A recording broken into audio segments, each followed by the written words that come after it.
వెనకటికి పెండ్లిళ్ళల్లా ఇంత కూర వేసి బోటి చారు పోతురు మస్తు కమ్మగా ఉంటుండే గాని 2 బోటి ముక్కలు కూడా పడకపోతాయి. ఇవాళ అయితే అదే వెనకటిది బోటి చారు పెడుతున్నా, ఎట్లా పెడుతున్నా చూడు.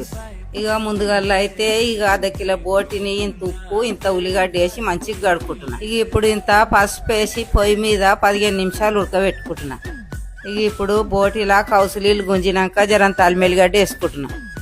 ఇక అట్లనే ఇంత కారం ఇంత ఉప్పు వేసుకుంటున్నా.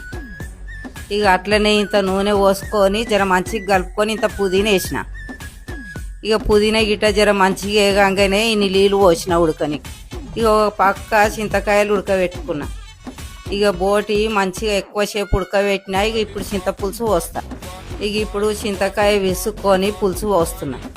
ఇక ఇప్పుడు పులుసు మంచిగా మసిలింది, ఇంత బియ్యం పిండి పోస్తున్నా. ఇక పులుసు మంచిగా చిక్కగా గాంగానే ఇంత ధనియాల పొడి, ఇంత గరం మసాలా, ఇంత కొత్తిమీర